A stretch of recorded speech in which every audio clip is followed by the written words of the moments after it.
Okay, so we were starting with semantic barrier. ठीक है, barriers क्या हो गया था वो समझा दिए थे ब्रीफली थोड़ा सा। ठीक है, बैरियर्स आपका कुछ नहीं है, जो भी चीजें आपकी रुकावट कर रही हैं कम्युनिकेशन में। ठीक है, there are different types of barrier. ठीक है, जिसमें जो भी चीजें रुकावट कर रही हैं, जिस भी तरह की चीजें रुकावट कर रही हैं, उसके बेसिस पे हम यहाँ पर पढ़ रहे थे कि आपको कौन से बैरियर्स होते हैं। बैरियर्स मतलब जो भी रुकावट करते हैं आपके कम्युनिकेशन में। तो बेसिकली हियर यहाँ पर आपका सिमेंटिक बैरियर क्या होता है? सिमेंटिक का मतलब होता है जो भी मीनिंग रहता है आपका। ठीक है, जो भी misunderstanding, semantic barrier refers to the misunderstanding between sender and receiver arise due to the meaning of the words and other symbol use in communication.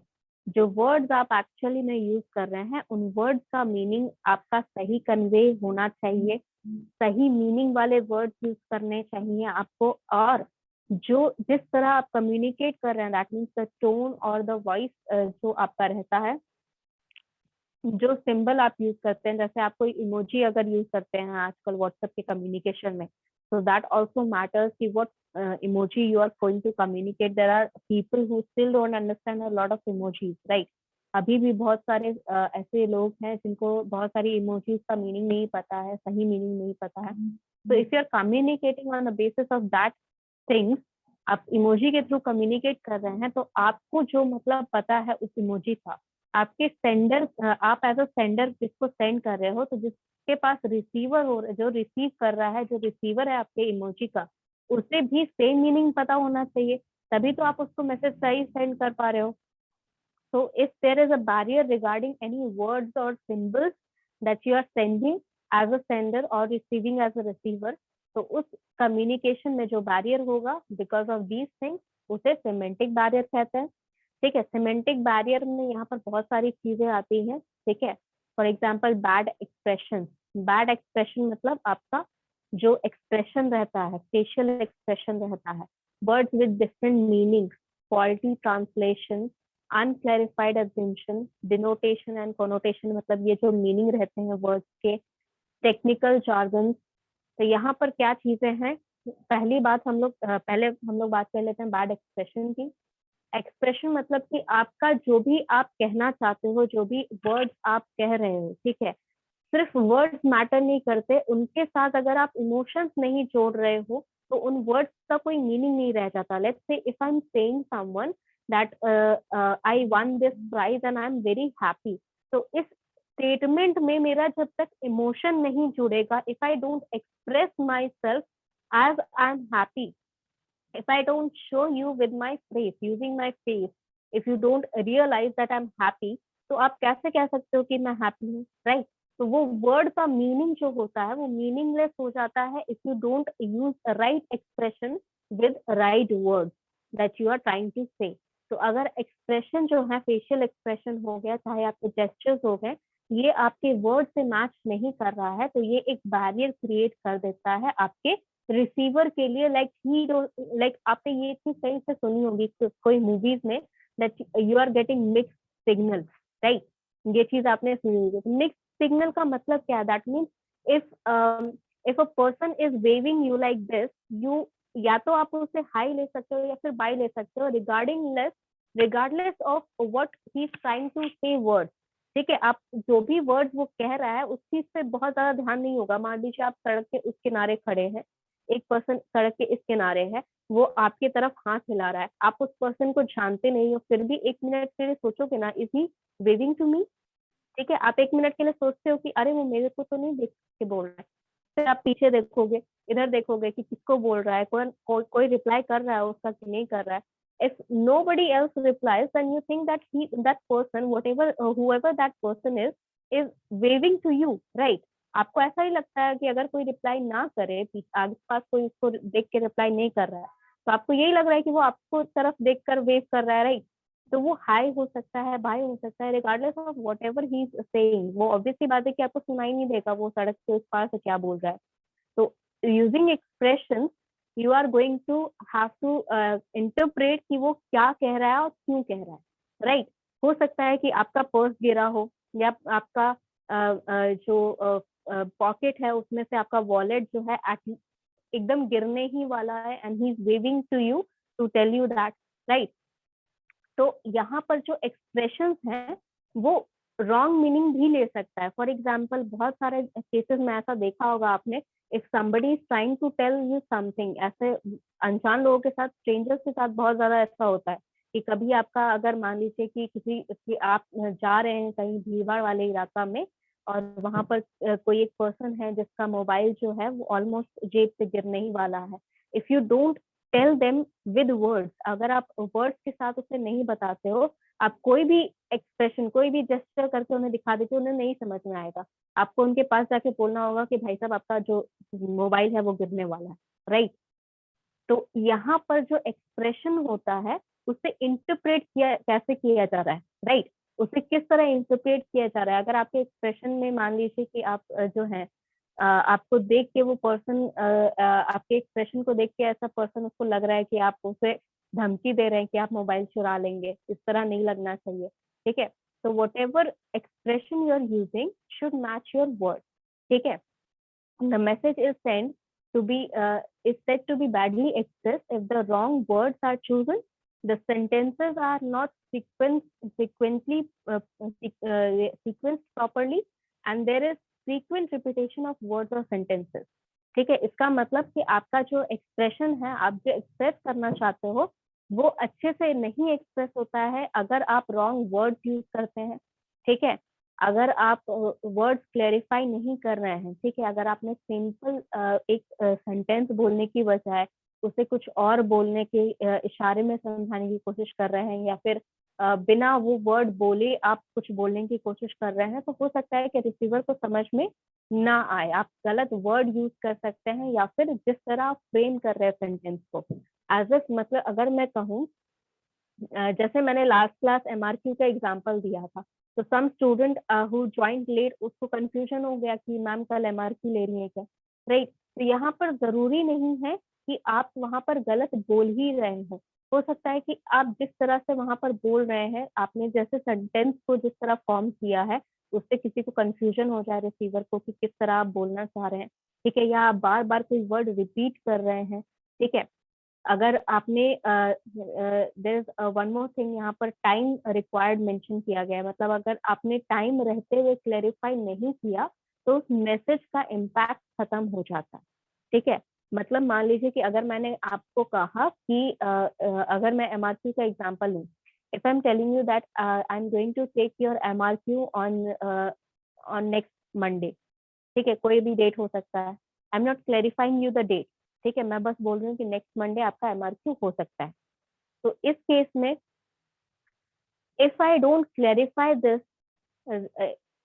With in the duration of this week, अगर इस week के अंदर मैंने आपको जो भी doubts है आपके रिलेटेड टू द एमआरक्यू, कब हो रहा है, कैसे होगा, क्या क्वेश्चन रहेंगे, किससे क्वेश्चन आएंगे, इससे रिलेटेड अगर जो भी क्लैरिफिकेशन है नहीं दिया आपको, तो ऑब्वियस सी बात है कि जब मैं मंडे को टेस्ट लूंगी उस टाइम पे आपके डाउट क्लेरिफाई नहीं हुए हैं, तो आप टेस्ट अच्छे से नहीं दे पाओगे, राइट।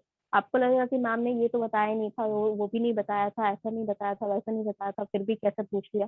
तो clarification with in time duration, सिर्फ क्लैरिफाई करना जरूरी नहीं है। अगर मैं मंडे को भी क्लैरिफाई कर देती हूँ सबका डाउट, तो भी मेरे लिए पॉसिबल नहीं है कि मैं आपका एमआरक्यू अच्छे से ले पाऊंगी।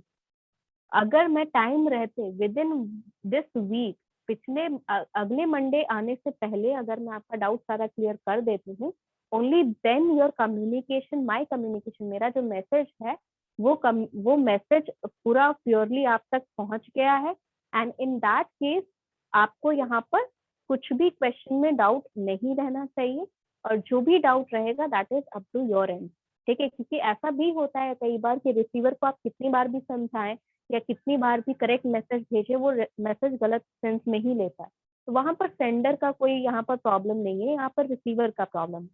फिर भी कम्युनिकेशन तो फेल हो रहा है बिकॉज ऑफ सेंडर और रिसीवर, दैट डजंट मैटर, किसी भी रीजन से, किसी भी एंड से प्रॉब्लम हो रही है, आपका कम्युनिकेशन तो फेल हो रहा है, you are not taking the expression, जो भी यहाँ पर बात बोली जा रही है उसमें अगर आप यहाँ पर सही तरीके से नहीं बोल रहे हो, या सही तरीके से नहीं सुन रहे हो, सिक्वेंशियली नहीं समझ रहे हो, तो वहां पर इशू आ सकता है इन योर कम्युनिकेशन, ठीक है। Okay, next thing is your symbol और word with different meaning, that is word with different meaning. अब यहाँ पर क्या होता है कि ये प्रॉब्लम बहुत मेजर, अगर आप बहुत बड़ी एरिया में अगर आप देखें तो ये प्रॉब्लम होती है कि ये inter language between this problem arise more in two people having two different background. ऐसा क्यों होता है? क्योंकि जैसे एक क्लास में एक स्टूडेंट ने मुझसे कहा था, like she from some other place, ठीक है, वो नॉर्थ ईस्ट से कहीं एक प्लेस से बिलोंग करती है और वो यहाँ पर बिहार पढ़ने आई है, ठीक है। अब इस रीजन से she has lived there a lot of like whole childhood she has spent at that area. वो इस एरिया में हमें बचपन से रही है, उसका वही बैकग्राउंड हो गया है। तो उसे कुछ ऐसे वर्ड्स पता हैं जो अगर वो मतलब नॉर्मल लैंग्वेज में वहां पर बोलती है तो that is all right, because वहां पर that is the language. But अगर वो यहाँ बिहार में वो वर्ड्स बोलती है, it is considered as a bad language और बैड वर्ड। तो same problem happens when you are talking in English और हिंदी या फिर कोई भी लैंग्वेज हो, ठीक है। अगर आप लैंग्वेज वहां पर चेंज हो रही है आपकी, चाहे हिंदी टू इंग्लिश जा रहे हैं, इंग्लिश टू हिंदी जा रहे हैं, तो कई बार ऐसा होता है कि अगर आप हिंदी टू इंग्लिश ट्रांसलेशन करते हैं तो कुछ वर्ड हिंदी में बहुत अच्छे लगते हैं सुनने में, बट उनका इंग्लिश ट्रांसलेशन अगर किसी को बोलो तो उन्हें शायद पसंद ना आए, ठीक है। वेदर दे डोंट अंडरस्टैंड और whether they don't like that word, और हो सकता है कि उस वर्ड से रिलेटेड कुछ इशू हो जिसकी वजह से कुछ गलत चीज वो रिलेट कर रहे हैं उस वर्ड के साथ, तो उनको नहीं अच्छा लगता है वो वर्ड यूज करना। ये भी हो सकता है प्रॉब्लम। या फिर कभी कभी बहुत मेजर केसेस में ऐसा होता है कि इंग्लिश टू हिंदी भी ट्रांसलेशन में ऐसा होता है कि इंग्लिश में कुछ वर्ड्स होते हैं प्रोफेशनल साउंड करते हैं, अच्छे साउंड करते हैं, लेकिन वही चीज आप हिंदी में बोलोगे तो बहुत आम से लगते हैं, मामूली से लगते हैं, अच्छे उतना इम्प्रेसिव नहीं लगता है। तो ये सारी चीजें जो होती हैं ये कॉमन इंटर लैंग्वेज में, यानी कि दो लैंग्वेजेस में ऐसा प्रॉब्लम चेंज करने से, ट्रांसलेट करने से ये प्रॉब्लम आ जाती है। But words with different meanings में ये प्रॉब्लम भी होती है that if you are choosing words that have like confuse things, ठीक है। जैसे यहाँ पर एक वर्ड एग्जाम्पल में यूज हुआ है क्रेन, ठीक है। क्रेन एक बर्ड का भी नाम है। क्रेन आपका जो बिल्डर्स यूज करते हैं बिल्डिंग गिराने के लिए, उसे भी क्रेन कहते हैं, ठीक है। क्रेन एक वर्ब भी है, ठीक है। वर्ब का क्या मतलब होता है कि जब आप अपना गर्दन जो है टेढ़ा करके ऐसे ऊंचे ऊंचे करके किसी को देखने की कोशिश करते हैं, उसे क्रेन कहा जाता है, ठीक है। तो same word has different meaning in different situation. तो यहाँ पर सेम वर्ड को अगर मैं मान लूँ कि मैं कहती हूँ अकॉर्डिंग टू द सेंटेंस जो मीनिंग बनेगा, ठीक है, वो मीनिंग मुझे यहाँ पर लिखना है ना। Even if I try to find out the dictionary meaning of a word, तो डिक्शनरी मीनिंग में क्या ऐसा अंतर पड़ जाएगा जो यहाँ पर नहीं मैं बता रही हूँ। क्योंकि डिक्शनरी में if you search the word meaning, वहां पर भी दो तीन मीनिंग आपने देखे होंगे, बहुत सारे वर्ड ऐसे देखे होंगे जिनका दो तीन मीनिंग बताया जाता है। if they are used as noun, if they are used as verb, if they are used as adjective, तो उस पर भी डिपेंड करता है कि आपका वर्ड का मीनिंग चेंज हो रहा है या नहीं। तो उस केस में क्या होता है कि you have to be careful in what word you are using, और अगर जो वर्ड यूज कर रहे हो तो उसके अकॉर्डिंग सेंटेंस ऐसा बनाना है कि सही मीनिंग कन्वे हो। मतलब मैं क्रेन को लेके मैं ऐसा सेंटेंस अगर बना दूं, मैं अगर बर्ड के बारे में बोलना चाहती हूँ तो मैं उसे वर्ब की तरह यूज नहीं कर सकती हूँ, राइट। अगर जो बर्ड है crane, that is a noun, a proper noun, वो एक बर्ड का नाम है, और उसे अगर मैं वर्ब की तरह यूज करूँ सेंटेंस में तो ऑब्वियस सी बात है कि मैंने मीनिंग जो है मिक्सअप कर दिया यहाँ पर, राइट।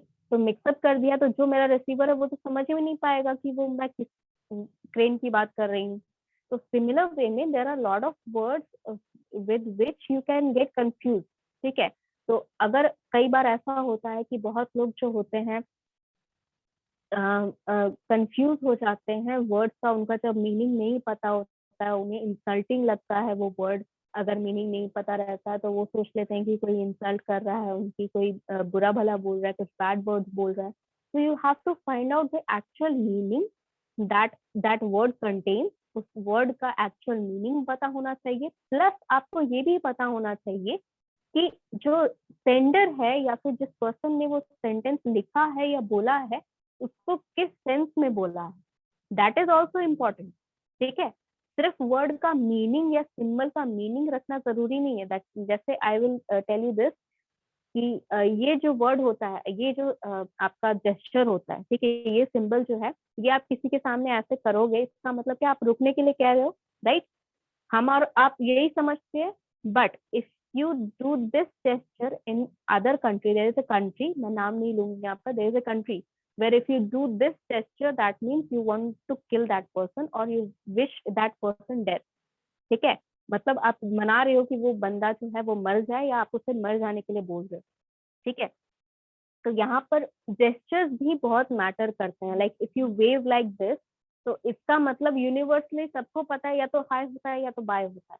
ठीक है, लेकिन हो सकता है कि कहीं कोई ऐसा कल्चर है जहाँ पर इसे बुरा माना जाता है, ठीक है, या फिर खराब माना जाता है। जैसे हमारा इंडियन कल्चर है कि हम हाथ जोड़ के किसी को प्रणाम करते हैं या सर झुका के किसी को प्रणाम करते हैं, तो वो हमारा कल्चर है। लेकिन हो सकता है कि ये अगर आप किसी और के कंट्री में जाके करेंगे तो उन्हें ये खराब लगे, because they want respect, they don't respect people with that kind of behaviour. ठीक है, तो यहाँ पर जो भी जेस्चर वर्ड आप यूज कर रहे हैं, जेस्चर यूज कर रहे हैं, कोई वर्ड यूज कर रहे हैं, उसको प्रॉपर मीनिंग समझ के आपको कन्वे करना है। ठीक है, चाहे आपका कल्चर क्या है, आपके रिसीवर का कल्चर क्या है, ये आपको पता होना चाहिए। Like there are few things which you can not do being an Indian. हमारे लिए वो चीज कॉमन होगी, लेकिन बाकी बाहर के देशों में हो सकता है वो कॉमन नहीं हो सकता है उसे खराब माना जाता है। तो इन सारे सिचुएशंस की वजह से you have to take care of whatever word and symbol you are using for communication. ठीक है, next is your faulty translation. Faulty translation का मतलब क्या हुआ कि आपका जो ट्रांसलेशन है, यानी कि आप अगर कोई वर्ड आपको नहीं पता है, जैसे आप सेंडर टू रिसीवर के बीच का एक मीडियम है, ठीक है, जैसे कि आपका कम्युनिकेशन में वहां पर मैंने पैटर्न बताया था, राइट? तो पैटर्न ऑफ फ्लो में होता था कि जो हमारा व्हील पैटर्न होता था, व्हील पैटर्न में क्या होता था कि एक ही लीडर रहता है और लीडर से ही सारे सबॉर्डिनेट जो हैं वो बात करते हैं। जितने भी मेंबर है वो सिर्फ लीडर से बात करेंगे और सिर्फ लीडर जो है वो मेंबर से बात कर सकता है, मेंबर्स आपस में बात नहीं कर सकते हैं। तो यहाँ पर क्या होता है कि जो बात मैं कहना चाहती हूँ, मान लीजिए मैं मेंबर ए हूँ और एक मेंबर बी है और मेरा लीडर एल है, तो मैंने एल को जाके कहा कुछ बात कि बी को जाके बता दीजिए कि ये काम जो है कंप्लीट हो गया है और बाकी का जो डाटा है वो उनको बाद में दे दिया जाएगा। Now L does what, L जो है बी के पास जाकर सिर्फ इतना बोलता है कि ये काम जो है पूरा हो गया। अब बाकी की बात की बाकी का डाटा उन्हें नहीं पहुंचा है अभी तक। बी को लग रहा है कि डाटा तो पहुंचा नहीं, अब उसने कह दिया, ए ने कह दिया है कि काम पूरा हो गया है, दैट मीन्स बी जो है उसे लग रहा है कि वो झूठ बोल रही है, राइट? बी जो है, बी कोई भी पर्सन है, उसे तो लगेगा कि ए झूठ बोल रहा है क्योंकि उसने बोला है कि काम पूरा हो गया, मेरे पास कोई डाटा आया नहीं अभी तक।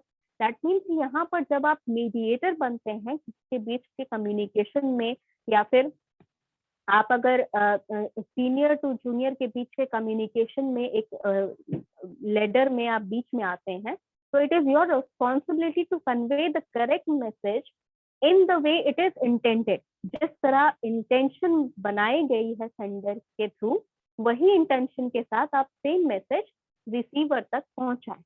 ठीक है,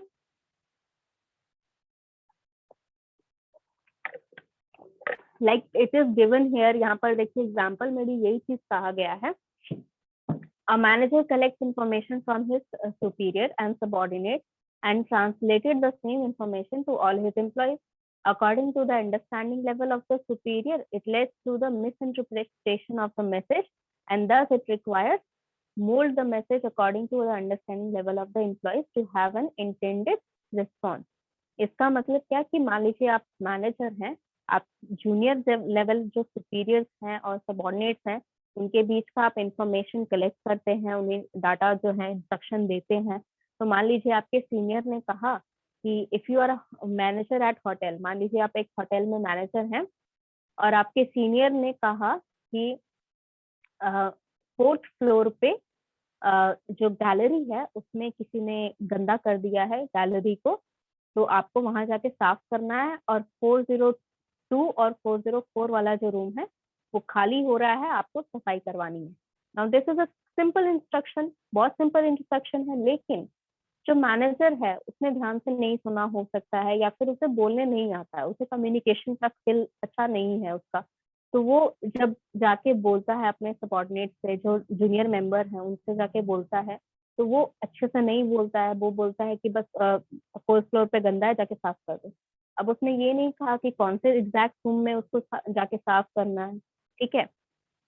वहां पर ट्रांसलेशन जो है वो फॉल्टी हो गया। अब जो भी मेंबर है, मान लीजिए जो भी आपका क्लीनिंग क्रू में जो भी है, मान लीजिए एक पर्सन को, एक्स पर्सन है, उसको जाके रिस्पॉन्सिबिलिटी दी गई कि तुम 4th फ्लोर पे जाके साफ कर दो। एक पर्सन को रिस्पॉन्सिबिलिटी क्यों दी गई? क्योंकि वहां पर क्या सिचुएशन है नहीं पता है, तो एक पर्सन को बोला गया कि तुम जाके देखो 4th फ्लोर पे कोई बोल रहा है कि गंदा है। अब वो जाके देखेगा, वो देखेगा कि कॉरिडोर में गंदा है, तो उसे लगेगा एक आदमी का काम है बस कॉरिडोर साफ करना है, तो वो कॉरिडोर साफ करके आ जाएगा। अब 402 और 404 जो खाली हो रहा है, मान लीजिए 1 घंटे बाद फिर से वहां पर दूसरे क्लाइंट ने बुक किया है, उसको तो साफ कमरा चाहिए। अब when you are not informing your crew, अगर आप इन्फॉर्म नहीं कर रहे हो क्रू को कि जो रूम खाली कौन सा हो रहा है, तो ऑब्वियसली वो रूम के सामने तो नहीं खड़े रहेंगे कि हाँ जब खाली हो तब हम जाकर साफ कर लेंगे। उनके पास और भी काम होते हैं, उनके पास और भी फ्लोर होते हैं साफ करने के लिए। तो you have to be able to communicate और गिव इंस्ट्रक्शन प्रॉपरली। सिर्फ एक इंस्ट्रक्शन ही तो देना है। और यहाँ पर जो सीनियर है उसे क्या लगेगा कि जो इंस्ट्रक्शन दिया गया, सिंपल इंस्ट्रक्शन दिया गया, वो फॉलो अप नहीं हुआ, राइट। तो यहाँ पर क्या हुआ, फॉल्टी कौन है? ना तो यहाँ पर सीनियर फॉल्टी है, जो उसने इंस्ट्रक्शन दिए वो पूरे इंस्ट्रक्शन दिए गए थे, पूरा एक्यूरेट इंस्ट्रक्शन दिया गया था। यहाँ पर जो सबॉर्डिनेट है जिसने जाके सफाई की, उसकी गलती नहीं है, बिकॉज उसको जितना इंस्ट्रक्शन दिया गया था, उसने जितना देखा उतना जाके कर दिया अपना काम। ना यहाँ पर फॉल्टी कौन है? यहाँ पर मीडिएटर फॉल्टी है। जो मैनेजर है उसे यहाँ पर इंफॉर्मेशन कलेक्ट करना है अपने सुपीरियर से पूरे अच्छे से, और वो इंफॉर्मेशन अच्छे से जाके सबॉर्डिनेट को समझाना है कि ये जो काम है ये तुम्हें करना है। तुम लोग, हो सकता है वो डिसाइड करे कि XYZ 3 पर्सन है, तो एक्स को बोल देगा कॉरिडोर साफ करने, वाई को बोल देगा 402 साफ करने, जेड को बोल देगा 404 साफ करने, राइट। तो यहाँ पर तीनों में अगर कोई अच्छा मैनेजर होगा वो यही काम करेगा, तीनों में काम बांट देगा, 10-15 मिनट में तीनों काम खत्म। अब 1 घंटे बाद जो आने वाले हैं वहां पर नए क्लाइंट, उनके लिए कमरा भी साफ हो गया, कॉरिडोर भी साफ हो गया, जो बाकी के क्लाइंट्स रह रहे हैं वहां पर उस फ्लोर में, उनको भी कॉरिडोर साफ मिल गया। अंडरस्टूड? तो यहाँ पर अच्छा मैनेजर होना या फिर जो भी मीडिएटर है बीच में, उनकी ये रिस्पॉन्सिबिलिटी होती है कि वो जो भी कम्युनिकेशन करें, जो भी इंफॉर्मेशन वो अपने सीनियर से ले रहे हैं, वो एम्प्लॉयज तक, सबॉर्डिनेट तक ये बात क्लियरली पहुंचाएं, जिस इंटेंशन से बोला गया है उस इंटेंशन से पहुंचाएं, ताकि जो काम है वो स्मूथली किया जा सके। ठीक है? Is there any doubt regarding this? अभी तक किसी को कोई डाउट? जो भी चीज समझाई? No ma'am. No, ma'am. ठीक है, then let's move forward to the next thing, that is unclarified assumption. Assumptions का मतलब क्या होता है कि आप खुद ही से इमेजिन कर ले रहे हैं कि क्या हुआ होगा। ठीक है, मान लीजिए कि अगर मैं शाम को जैसे ऑटो पे जा रही हूँ घर, यहाँ से वापस कॉलेज से वापस जा रही हूँ घर, और मैंने रास्ते में देखा कि एक जो पर्सन है उसकी स्कूटी उल्टी हो रखी है और वो किसी से लड़ रहा है, बात नहीं लड़ रहा है। तो मैं यही अंज्यूम करूंगी कि जिस पर्सन से वो लड़ रहा है उसने, हो सकता है कि उसे टक्कर मार दी होगी, राइट। ये मेरा एज्यूमशन है, मुझे किसी ने आके बताया नहीं, ना ही मैंने उसकी बात सुनी, वो जो बोल रहा था। ऑब्वियसली मैं यहाँ बगल से गुजर रही हूँ तो मुझे उसकी बात नहीं सुनेगी, मुझे बस दिखाई दे रहा है उसके जेस्चर से। ठीक है, वो जोर जोर से चिल्ला रहा है, हैंड जेस्चर कर रहा है, या कुछ भी बैड वर्ड यूज कर रहा है, तो ये सारी चीजें मुझे अपने आप से मैंने एज्यूम कर लिया कि हो सकता है कि उन दोनों की टक्कर हुई हो, और वो पर्सन जो है, स्कूटी वाला जो पर्सन है, वो गिर गया हो और वो लड़ रहा है, राइट। तो यहाँ पर एज्यूमशन मेरा कितना सही है कितना गलत है, ये डिपेंड करता है कि मैंने क्या क्या एज्यूम किया। क्या मैं सिर्फ इतना एज्यूम कर रही हूँ कि उसने टक्कर मार दी, उसके बाद मैं सोच रही हूँ उसके बारे में, नहीं सोच रही।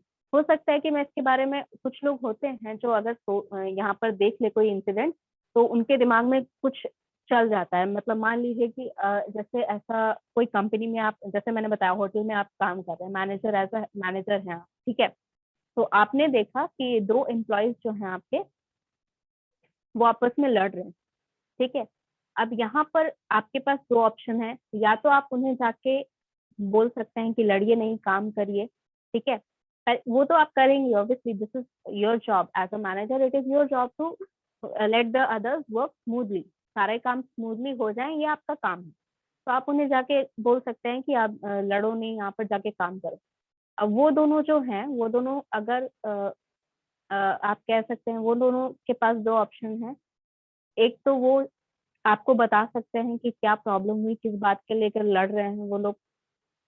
अगर प्रोफेशनल रिलेटेड कोई प्रॉब्लम है, मान लो उन्होंने आपस में डिसाइड किया गया था, या आपने रिस्पॉन्सिबिलिटी दी है कि दो पर्सन जो है, एक्स वाई 2 पर्सन है, तो आपस में लड़ रहे हैं। आपने रिस्पॉन्सिबिलिटी दी है कि एक्स पर्सन जो है वो सेकंड फ्लोर संभालेगा, वाई पर्सन जो है वो थर्ड फ्लोर संभालेगा। अब यहाँ पर आपस में वो लोग हो सकता है लड़ रहे हों, क्योंकि जब वो दोनों साथ में सामान लेके आ रहे थे किसी क्लाइंट का, तो लिफ्ट जो है वो एक बार में एक ही को अलाउ करता है, ठीक है। क्योंकि सामान भी रहता है, लोग भी बहुत सारे रहते हैं, तो एक बार में एक ही कोई जाएगा। तो एक्स पर्सन जो है उसने कुछ मतलब मिसअंडरस्टैंडिंग क्रिएट करके, या फिर कुछ भी गलत काम करके, उसने अपने क्लाइंट को पहले पहुंचा दिया। जो वाई का क्लाइंट है वो बहुत पहले से वेट कर रहा था, उसको लिफ्ट नहीं लेने दिया। छोटी सी प्रॉब्लम है, छोटा सा इशू है, ठीक है।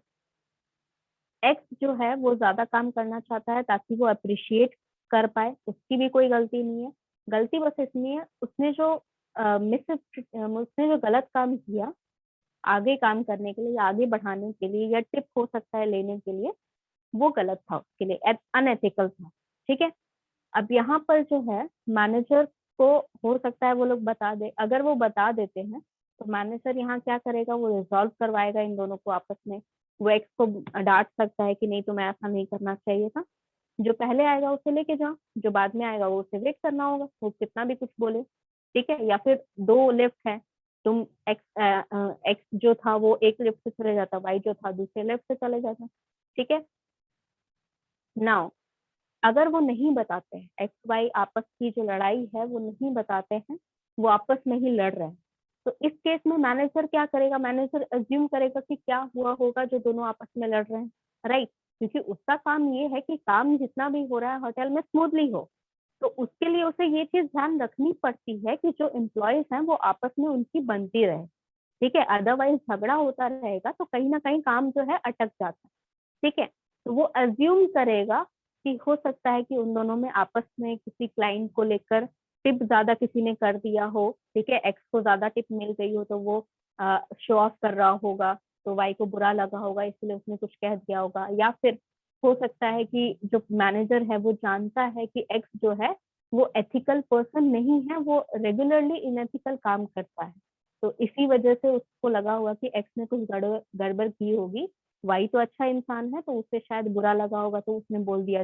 होगा जाकर, ठीक है। तो यहाँ पर अज्यूमशन चल रहा है, ठीक है। मतलब यहाँ पर उसके पास प्रूफ नहीं है, यहाँ पर उसके पास कोई भी वैलिड पॉइंट नहीं है जिसको रिलेटेड वो कुछ कर सके, ठीक है। वो सिर्फ अज्यूम कर रहा है जो इन्फॉर्मेशन उसके पास है उससे लेकर, ठीक है। उसके पास ये इन्फॉर्मेशन है कि जो एक्स पर्सन है वो अनएथिकल है, वो रेगुलर बेसिस पे कुछ ना कुछ गड़बड़ करता रहता है, कुछ काम सही से करने के लिए या जल्दी करने के लिए। वाई जो है वो अच्छा पर्सन है, वो एथिकल पर्सन है, जितना काम उसको बोला जाता है वो अच्छे से करता है, उससे ज्यादा करता है। तो इस अज्यूमशन से जो मैनेजर है, ये इंफॉर्मेशन से क्या अज्यूम कर रहा है कि एक्स ने ही कुछ गलती किया होगा और वाई ने उसे सही करने के लिए बोला होगा, तो वो दोनों लड़ने लगे होंगे। ये अज्यूमशन कैसे गया उसके दिमाग में, क्योंकि उसने कुछ एक्स को गलत करते हुए देखा होगा, वाई के बारे में कभी कोई कंप्लेन नहीं सुनी होगी, वाई के बारे में वाई को उसने कभी कुछ गलत करते हुए देखा नहीं होगा, सुना नहीं होगा। तो इन दैट केस उसके दिमाग में ये एज्यूमशन बैठ गया है कि वाई जो है वो अच्छा पर्सन है, एक्स जो है वो अच्छा पर्सन नहीं है। तो इस अज्यूमशन की वजह से, इस इंफॉर्मेशन को फीड हो जाने की वजह से, जब भी एक्स किसी से भी लड़ेगा उसके दिमाग में यही आएगा कि एक्स जो है वो अनएथिकल है, तो इसी ने कुछ गड़बड़ की होगी। बिना जाने, हो सकता है कि अगर मैनेजर जो है उसके पास ज्यादा टाइम नहीं हो, ज्यादा पेशेंस नहीं हो एम्प्लॉयज के लिए, तो वो बिना जाने एक्स को डांटना शुरू कर देगा। हो सकता है कि उस सिचुएशन में वाई की गलती हो, राइट। बिना सोचे आपके कैरेक्टर का जब एक एज्यूमशन ले लिया जाता है, आपके जो सीनियर हैं, आप जिनके भी साथ काम करते हैं, अगर उन्होंने एक बार आपके कैरेक्टर का ये जो ब्लूप्रिंट बना दिया कि ये जो पर्सन है ये बहुत अच्छा है, ये अच्छे से काम करता है, हेल्प भी करता है दूसरे लोगों की, ये वाला जो पर्सन है ये अच्छा नहीं है, ये किसी की हेल्प नहीं करता है और सबको अच्छे से बात भी नहीं करता है और बस काम भी अच्छे से नहीं करता है कभी कभार। तो इस सिचुएशन में क्या होता है कि ये वाला जो पर्सन है ये जब भी किसी से लड़ेगा, वो लोग यही सोचेंगे, अज्यूम कर लेंगे अपने आप ही कि ये पर्सन ने ही कुछ किया होगा, इसीलिए लड़ाई हुई। तो ये अज्यूमशन जो होता है, ये अज्यूमशन आपको ट्रुथ यानी सच्चाई की तरफ जाने से रोक देता है। This creates a barrier in getting the right information and getting a you can say the proper communication between people। ठीक है।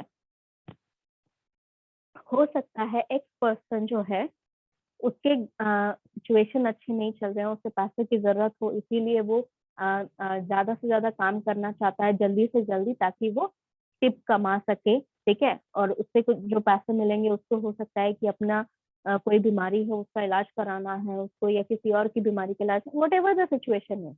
तो यहाँ पर बिना कोई इंफॉर्मेशन लिए उसका उसका जो कैरेक्टर हमने अज्यूम कर लिया है, जिस तरह वो काम करता है, उससे क्या कर रहे हैं हम लोग, उसे बार बार जज कर रहे हैं।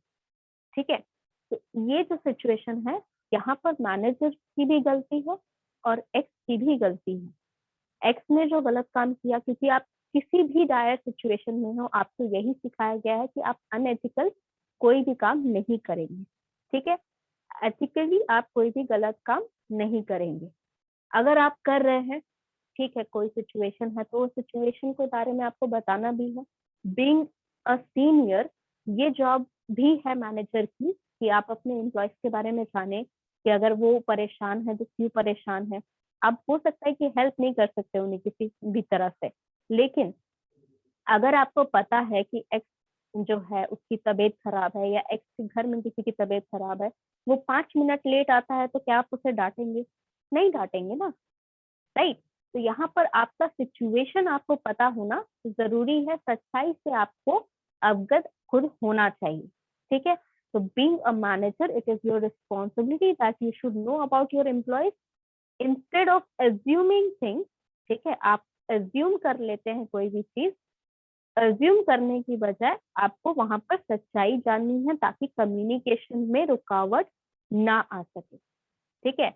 Sometimes the sender creates assumption about certain things which he feels the receiver must be knowing about and focuses only on the subject matter। तो इसमें क्या कह रहा है कि कभी कभार क्या होता है कि मान लीजिए कि आप सोचते हैं कि कोई भी एक चीज है जिसके बारे में आपका एक एज्यूम्पशन है, मतलब आपने दिमाग में बैठा के रखा है कि ये जो चीज है ये अच्छी होती है, ये जो चीज है अच्छी नहीं होती है, वट एवर कोई भी सिचुएशन है, आपने दिमाग में बैठा लिया है बिना जाने कि वो पर्सन कैसा है या वो ऑब्जेक्ट कैसा है, आपने एज्यूम कर लिया है कि वो चीज अच्छी नहीं है। तो इस सिचुएशन में जब आप कभी भी कुछ बोलोगे किसी के भी सामने, तो वो जो भी रिसीवर है, ठीक है, XYZ जो भी रिसीवर है, वो रिसीवर को तो आपको नहीं पता ना, रिसीवर को तो नहीं पता कि आपको ये सब्जेक्ट बुरा लगता है, या फिर ये जो भी पर्सन है वो खराब लगता है, जो भी ऑब्जेक्ट है वो खराब लगता है।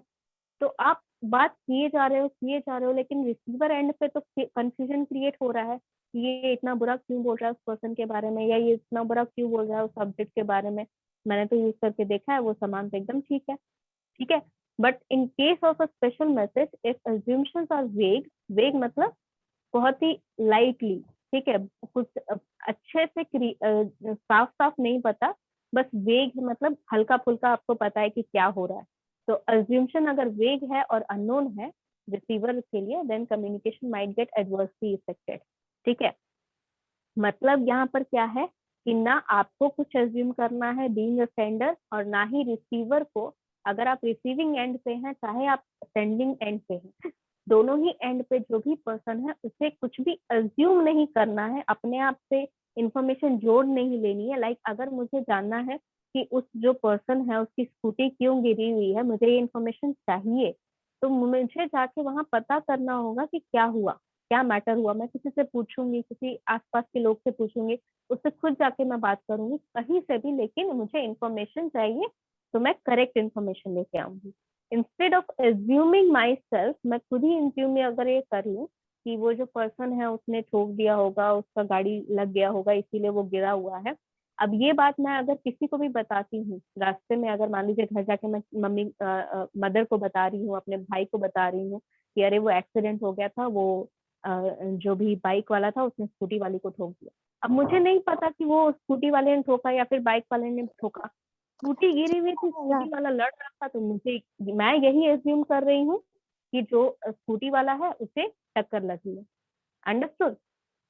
तो यहाँ पर एज्यूमशन नहीं करना है आपको, जो भी क्लेरिफाई है, जो भी ट्रूथ है उसे क्लेरिफाई करके सामने लाना है, और कम्युनिकेशन आपका तभी अच्छे से फ्लो में चलेगा। अंडरस्टूड? Yes ma'am. ठीक है, ठीक है। तो यहाँ पर हम क्या कह रहे थे, अनक्लैरिफाइड एज्यूमशन क्लैरिफाई हो गया, ये आपका फोर्थ ऑप्शन। ठीक है, यहाँ पर कोई भी एज्यूम नहीं करना है, कोई भी चीज आपको यहाँ पर सारी जानकारी आपको पता होनी चाहिए, तभी आप इंफॉर्मेशन किसी और को सेंड कर सकते हैं अच्छे से, या फिर रिसीव कर सकते हैं। ठीक है, यहाँ तक पार्ट क्लियर हो गया सबको? Yes ma'am. Yes ma'am. Next is denotation and connotation. Denotation और कोनोटेशन मतलब क्या बताया था मैंने पहले भी। डेनोटेशन और कोनोटेशन का मतलब कि एक मीनिंग आपका वर्ड का होता है जो डिक्शनरी मीनिंग होता है, ठीक है। एक मीनिंग होता है जो आपका मीनिंग कन्वे करना चाहता है राइटर या स्पीकर, ठीक है। जो बोलना चाह रहा है, जो सेंडर है, वो कभी कभार वर्ड्स को लेके थोड़ा सा मीनिंग शिफ्ट कर देता है। जरूरी नहीं कि पूरा ऑपोजिट हो जाए, लेकिन सिमिलर मीनिंग होता है, ठीक है। जैसे मैंने बताया कि कोई एक वर्ड अगर मैं ले लूं, रफ लैंग्वेज मैम, जो बातें करते हैं लोग आपस में। हाँ बिल्कुल, रफ लैंग्वेज। मान लीजिए कि अगर कोई भी वर्ड आप ले रहे हैं, ठीक है। जैसे स्मार्ट हो गया, ठीक है। स्मार्ट का मतलब होता है कि क्या, स्मार्ट का डिक्शनरी मीनिंग क्या होता है, एक बार सर्च करके देखो तो। What is the dictionary meaning of the word smart?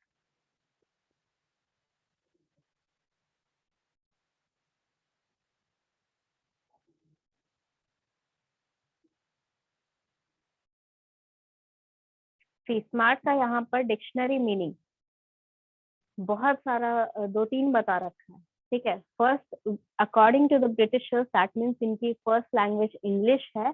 Smart का मतलब होता है clean, tidy and well dress.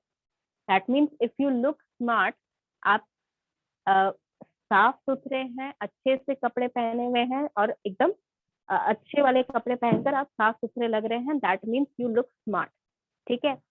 Having और showing a quick witted intelligence. Smart person अगर आप किसी को कह रहे हैं, ठीक है, लुक्स में नहीं, अगर आप किसी को कह रहे हैं कि दिस पर्सन इज स्मार्ट, तो इसका मतलब ये हुआ कि वो मतलब बहुत जल्दी कोई भी सोल्यूशन निकाल लेता है और इंटेलिजेंट है, ठीक है। तो यहाँ पर दो मीनिंग हो गए इसके, एक वर्ब का, एक हो गया आपका नाउन का, या फिर एडजेक्टिव ले लो उसको, ठीक है। मतलब उसके बारे में आप नाउन के बारे में बता रहे हो या प्रोनाउन के बारे में बता रहे हो, तो वो एडजेक्टिव ही हो गया। तो एक आपका एडजेक्टिव हो गया, एक आपका वर्ब हो गया, that it is it shows how smart you are, मतलब आपका मेंटल स्टेटस बता रहा है, एक आपका वेल ड्रेस सेंस बता रहा है, ठीक है। और मीनिंग है इसका, नाउन में एक मीनिंग है शार्प स्टिंगिंग पेन, ठीक है। दैट मीन्स अगर आपको बहुत ज्यादा पेन हो रहा है, ठीक है, शार्प पेन मतलब ऐसे चुभने वाला जब पेन होता है, तो उसे भी स्मार्ट कहते हैं, ठीक है। तो यहाँ पर देखिए ये सारी मीनिंग यहाँ पर लिख रहा है dictionary, according to the dictionary these are the meaning. लेकिन जब आप नॉर्मल लैंग्वेज में यूज करते हैं, ठीक है, तो कई बार ऐसा होता है कि आप यहाँ पर किसी को भी कहते हुए सुना होगा आपने कि that person is not very smart, या you should do smart work. तो यहाँ पर क्या मीनिंग कन्वे हो रहा है, यहाँ पर सिर्फ एक ही मीनिंग कन्वे हो रहा है इन दोनों सेंटेंसेस में, दैट इज मेंटल स्टेटस। ठीक है, यहाँ पर अगर मैं किसी भी पर्सन को स्मार्ट बोलती हूँ तो वो उसके ड्रेसिंग सेंस से नहीं उतना रिलेट करेगा, ना ही वो किसी पेन से रिलेट करेगा, वो उसके सिर्फ इंटेलिजेंस से रिलेट करेगा, right. If you talk to a normal person, आप किसी को भी सड़क चलते किसी को भी बोल दो कि I am a very smart person, तो स्मार्ट पर्सन में ना तो वो आपको फिजिकली जज करेंगे और ना ही ये सोचेंगे कि आपको पेन हो रहा है, वो सिर्फ इतना सोचेंगे कि ये जो भी पर्सन है, ठीक है, मेल है या फीमेल है, ये खुद को समझता है कि बहुत इंटेलिजेंट है। सिर्फ यही एक क्वालिटी स्मार्ट वर्ड के साथ रिलेट होती है, because in general language it is used it like that. लेकिन according to the dictionary you can use it any way. आप एडजेक्टिव यूज कर सकते हो, आप नाउन यूज कर सकते हो, आप वर्ब यूज कर सकते हो। There are 3 ways to use this word. But still आप अगर किसी नॉर्मल पर्सन को जिसको इसका एक्चुअल मीनिंग नहीं पता है या डिक्शनरी मीनिंग नहीं पता है, उसके सामने आप कोई भी सेंटेंस बना के इस वर्ड को यूज करेंगे तो they will relate that part two intelligence. ठीक है, यहाँ पर यही चीज हो जाती है कि when you have a meaning of an word, आपको पता है कि उस वर्ड का क्या मीनिंग है, यही काफी नहीं है। सिर्फ डिक्शनरी मीनिंग पता होना काफी नहीं है, आपको उसके बारे में ये भी पता होना चाहिए कि जो स्पीकर है, जो सेंडर है, वो क्या सोच के उस वर्ड का सेंटेंस में यूज कर रहा है, क्या सोच के उस वर्ड के बारे में बोल रहा है, क्या सोच के उस जेस्चर के बारे में जेस्चर आपके सामने कर रहा है इंडिकेट। डजंट मैटर, सिर्फ यहाँ पर वर्ड्स एक्सप्रेशन मैटर मैम, नहीं करते यहाँ पर। हाँ बिल्कुल, एक्सप्रेशन भी एक्सप्रेशन मैटर सबके करता साथ है साथ यहाँ। एक्सप्रेशन पे भी ध्यान देना पड़ेगा मैम। हाँ, वर्ड्स के साथ एक्सप्रेशन पे ध्यान देना है, किस तरह वो वर्ड यूज कर रहा है राइट स्पीकर आपका, ये भी चीजें आपको ध्यान देनी होंगी। ठीक है, तो यहाँ पर denotation means literal meaning of the word, मतलब डिक्शनरी मीनिंग आपका। कॉनोटेशन का मतलब that arouses personal reaction and qualitative judgement, मतलब मैं उस वर्ड के बारे में जो सोचती हूँ, तो क्या सोचती हूँ ये आपको मैं ही बता सकती हूँ, और कोई तो नहीं बता सकता। मेरा अपना पर्सनल थिंकिंग है, तो whenever I am using that particular word, तो मेरा अपना जो यहाँ पर इंटेंशन है उस वर्ड को यूज करने का, ये आपको पता होना चाहिए before I use those particular word in that. तो इस वजह से बैरियर जो है आपका क्रिएट हो जाता है when you don't know exactly the meaning of the word और the meaning conveyed by the speaker here. ठीक है, any doubt in this? No, Okay, ma'am. here it is, here it is given a example. There is a example given here. The word beautiful and confidence has a positive connotation, but can have any of the meaning depending on the context in which it is used. इसका मतलब क्या कि अगर मैं beautiful बोल रही हूँ या कॉन्फिडेंस के बारे में बोल रही हूँ, तो इसे हमेशा positive, that means if I'm saying some person that he or she is beautiful or he or she is confident enough, इसका मतलब मैं उसकी तारीफ कर रही हूँ। ठीक है, लेकिन अगर मैं चाहूँ तो हो सकता है कि मैं इसे नेगेटिव मीनिंग में भी क्रिएट कर सकती हूँ। कैसे? That over confidence is not very good, right. मैंने इसमें इसके आगे ओवर कॉन्फिडेंस लगा दिया तो इसका मीनिंग नेगेटिव हो गया। ठीक है, beauty is not the only thing that you should watch, यानी कि ब्यूटी जो है, अगर कोई ब्यूटीफुल है, इसका मतलब ये नहीं कि आप सिर्फ उसकी ब्यूटी को ही जज करें, आप उसके अलावा बाकी एट्रीब्यूट्स को, बाकी फीचर्स को भी देखें। ठीक है, तो यहाँ पर मीनिंग जो कन्वे होता है उससे आप पॉजिटिव नेगेटिव इफेक्ट जो है चेंज कर सकते हैं। सिमिलर मतलब बहुत ज्यादा अंतर नहीं, ऐसा नहीं कि अगर मैं ब्यूटीफुल को किसी और सेंटेंस में यूज करूं जिसका मीनिंग मैं बदलना चाहती हूँ तो ऑपोजिट हो जाएगा, पूरा ऑपोजिट नहीं होगा लेकिन स्लाइट चेंज हो जाएगा। ठीक है, जो पूरे सेंटेंस का मीनिंग है उसमें थोड़ा सा स्लाइट चेंज हो जाएगा आपके वर्ड का मीनिंग। ठीक है, तो ये डेनोटेशन एंड कोनोटेशन सबको clear? Yes, ma'am. Okay, now moving on to the last one, that is your technical jargon. Technical jargon means आपका जो कम्युनिकेशन हो रहा है जो वर्ड्स आप बोल रहे हैं उसके बारे में आपको इंफॉर्मेशन हो और आपके रिसीवर को भी इंफॉर्मेशन हो, ठीक है। ऑफन आपका जो टेक्निकल टर्म्स होते हैं, मैनेजमेंट के टर्म्स कुछ अलग होते हैं, ठीक है। मैनेजमेंट में वेव्स का मतलब कुछ और होता है, इंजीनियर्स के लिए वेव्स का मतलब कुछ और होता है।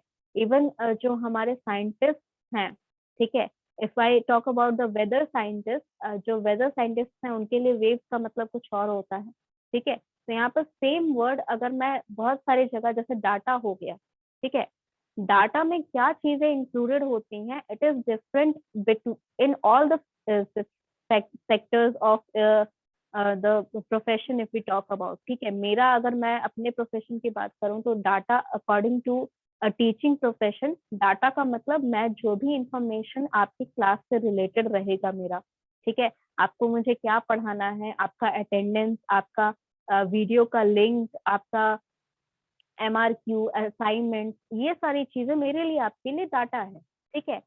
If I talk about data in the sense of the IT professionals, तो उनके लिए डाटा अलग है, उनका कोई भी डाटा रहता है, जो इंफॉर्मेशन, जो इनपुट रहता है, या फिर जो प्रोजेक्ट बनाना है उस प्रोजेक्ट के ऊपर जो इंफॉर्मेशन रिलेटेड चाहिए उनको, वो उनके लिए डाटा है, ठीक है। ऐप बनाने के लिए जो उनके पास इंफॉर्मेशन चाहिए, जो ऐप बनाने के लिए जो उनके पास रहनी चाहिए, जो डाटा उनके पास रहनी चाहिए, क्लाइंट को किस तरह का ऐप चाहिए, एप्लीकेशन चाहिए, किस फॉर्म में चाहिए, विंडोज के लिए चाहिए, iOS के लिए चाहिए, ये सारी चीजें उनके लिए डाटा है। If I talk about scientist, उनके लिए डाटा अलग है, उनके लिए वो पूरा रिसर्च का डाटा है, ठीक है। if we talk about for example, if we talk about the sensors, sensor people के लिए डाटा अलग होता है कि हमारा सेंसर क्या है, इस कंट्री का पूरा सेंसर क्या है, इस स्टेट का सेंसर क्या है, इस एरिया का सेंसर क्या है, राइट। तो यहाँ पर बहुत सारी चीजें, सेम टेक्निकल टर्म्स जो होते हैं, अलग अलग फील्ड में अलग अलग चीजों के लिए यूज किए जाते हैं। Only the person who is talking about with the same profession can understand their word, ठीक है। यहाँ पे बहुत बार ऐसा भी देखा होगा आपने कहीं पर, जैसे अगर आपके घर में कोई दो प्रोफेशन के लोग हैं, अलग अलग प्रोफेशन के लोग हैं, तो आपने ये चीज देखी होगी कहीं की, अगर वो लोग आपस में कहीं बात करते हैं तो अगर कुछ टेक्निकल टर्म्स किसी के मुंह से निकल जाए तो दूसरा कंफ्यूज हो जाता है कि क्या बोल रहा है, राइट। तो ये सारी चीजें होती हैं when you are in particular profession और when you are studying a particular thing, ठीक है। अगर आप कुछ स्टडी कर रहे हैं कुछ चीज के बारे में, तो ये भी मैटर करता है कि आप क्या स्टडी कर रहे हैं, ठीक है। वो कभी कभार आपका डिफरेंस क्रिएट कर देता है आपके कॉन्टेक्स्ट में, आपका जो मीनिंग यहाँ पर कन्वे हो रहा है वो कभी कभी डिफर कर देता है। अंडरस्टूड?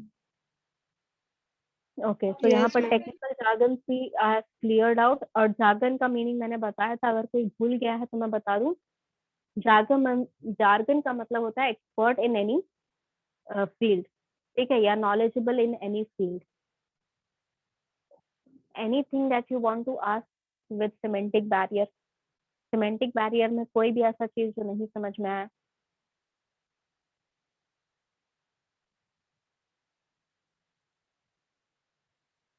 No doubt? चलिए, नहीं डाउट है तो I have taken your attendance, ठीक है, अटेंडेंस मैंने ले लिया है।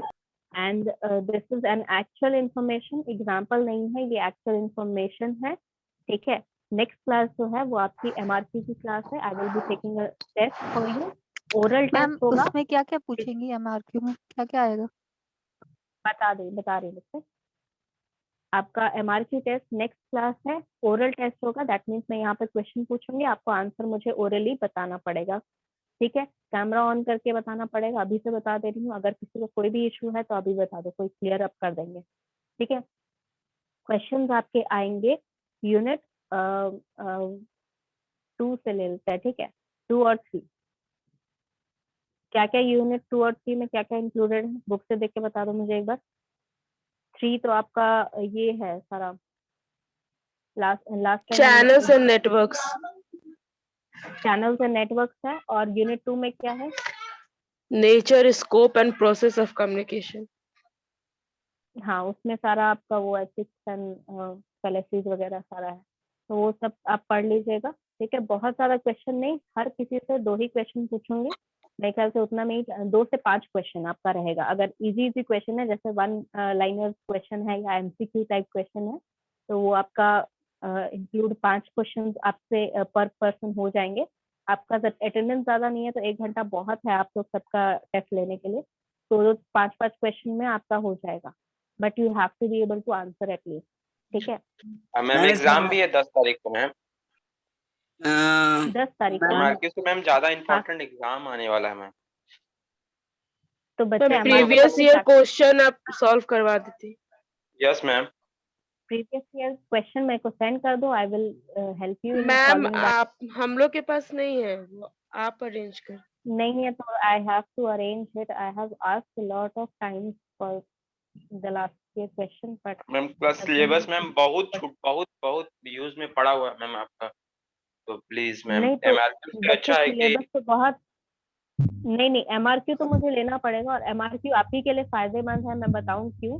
क्योंकि एमआरक्यू में जो भी क्वेश्चंस मैं पूछूंगी that would be helpful for you to understand कि आपको कैसे आंसर लिखना है। ठीक है, आपको कैसे किस तरह आंसर ऑब्जेक्टिव है लिखना मैम। है। ऑब्जेक्टिव जरूरी नहीं है, ऑब्जेक्टिव भी हो सकता है, सब्जेक्टिव भी होगा, लॉन्ग नहीं मैम आंसर टाइप का, नोटिफिकेशन आ शॉर्ट गया है आंसर मैम। टाइप। ऑब्जेक्टिव सारा क्वेश्चन है ना, तो आप लॉन्ग आंसर टाइप क्वेश्चन अगर आंसर करोगे तो उसमें कम से कम आप 5 से 6 एमसीक्यू सॉल्व कर सकते हो एक आंसर के लिए। That's what I am telling. यहाँ पर मैं मैम ब्लॉक 6 तक है, अभी तक हम लोग का यूनिट 5 ही कंप्लीट नहीं हुआ है। यूनिट 6 तक है ना, तो एक दिन में ऐसा तो नहीं है कि आप पूरा यूनिट खत्म कर लोगे। एक दिन का टेस्ट तो मुझे लेना ही होगा मैम क्योंकि internal 19 maximum मुझे यूनिट है और यूनिट 5 में ही अभी हम लोग हैं। तो इसीलिए मैं बोल रहा बच्चे अगर मुझे मतलब ये छोटा सा बताइए भी मैं टाइम इंटरनल मिल का रहा है ना एग्जाम मैम, कैसे भेजूं? छोटा सा भी टाइम मैं मिल रहा है तो इंटरनल का मैम मार्क्स सिलेबस कैसे को भेजूं? तो मैम कोई और टाइम में करवा लीजिए हम लोग का मार्क्यू। अभी 10 तारीख के बाद मैम ये कब सब करवाइए करवाऊं? मैम। 10 तारीख के बाद मैम। 10 तारीख के बाद 10 तारीख 10 के बाद तारीख तो के है। बाद एग्जाम दे लोगे तो फिर क्या फायदा है मार्किंग? मैं कब भेजूंगी बताओ? एग्जाम से मैम पहले तुम्हारी मार्किंग भेजनी है ना मुझे। मैम बुक भी नहीं है, पीडीएफ से पढ़ना पड़ेगा। मैम पीडीएफ अच्छा से अच्छा तो मार्क्स वैसे भी भेज पढ़ना दीजिए ना, पड़ेगा। क्या दिक्कत। बहुत मैम आप दिक्कत तो है बोली I थी कि cannot क्लास ये टेस्ट जो हुआ है like उससे दे देंगे, आप तो मार्क्यू के बारे तो में वो बोली नहीं जनवरी का थी। हुआ ना, वो तो जनवरी का हो गया, फरवरी का अभी ले मार्क्यू रही वार्क्यू हूँ बाद ताकि में तुम्हारे करवाइएगा एग्जाम के मैम, बीच में छोड़िए ये ना हो। सब।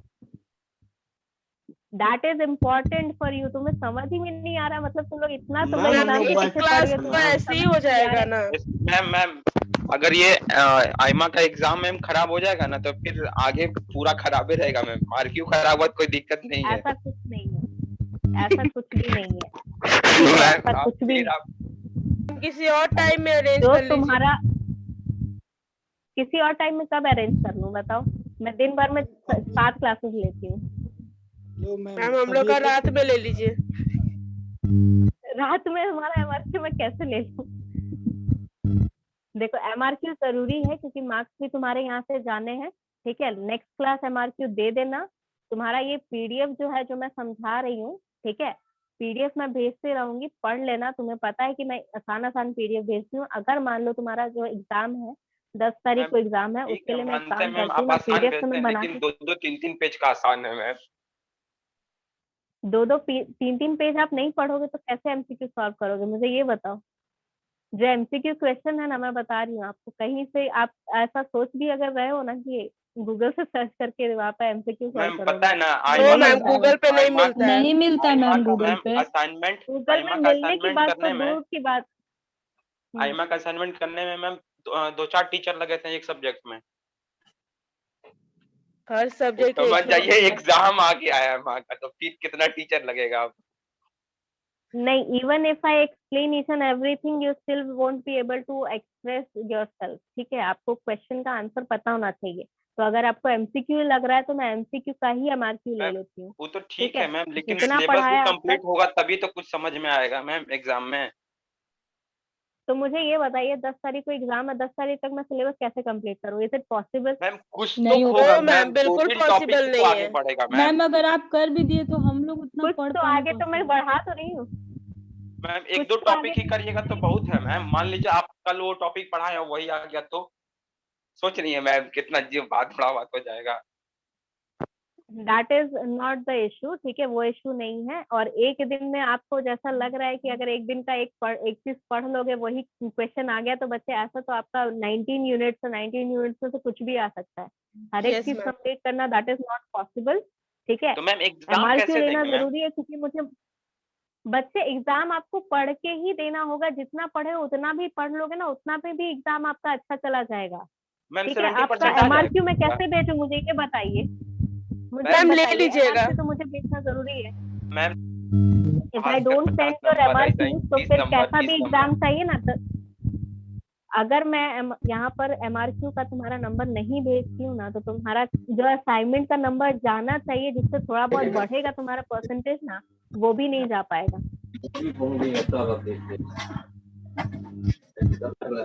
एमआरक्यू तुम्हारा नेक्स्ट क्लास होगा, ठीक है, जो बताया देख यूनिट लीजिए मैम, अब थर्ड आप और जो यूनिट आप कहिएगा वही होगा ना। सेकंड और थर्ड यूनिट से तुम्हारा क्वेश्चंस आएंगे। एमसीक्यू क्वेश्चन भी रखूंगी ताकि तुम लोग को एग्जाम के लिए भी प्रैक्टिस हो जाए एक बार, ठीक है। और उससे रिलेटेड हर क्वेश्चन हर पर्सन के लिए, लेकिन फिर 5 क्वेश्चन हो जाएंगे, पर पर्सन 5 क्वेश्चन होंगे। यहाँ पर तुम्हारा जो भी क्वेश्चन रहेगा वो सारा तुमको यहाँ पर मतलब बोल के बताना होगा, ठीक है, कैमरा ऑन करके बोलना होगा। और तुम्हारे पास ज्यादा टाइम नहीं रहेगा क्योंकि अगर एमसीक्यू है दैट मीन्स पर क्वेश्चन तुम्हें 1 मिनट मिलेगा। तो तो ऑप्शन भी एमसीक्यू मिलेगा है, मैम? सोच के तुम एमसीक्यू में और क्या होता है बच्चा, ऑप्शन ही तो होता है, मैम बीएससी आईटी वाले बच्चे ज्वाइन हो रहे हैं। क्योंकि उनका क्लास का टाइम हो गया, तुम लोग जबरदस्ती खींच रहे हो लंबा यहाँ पर। ओह। 11 ठीक 6 है हो मैम, गया तो है। Bye ma'am, have a nice day ma'am.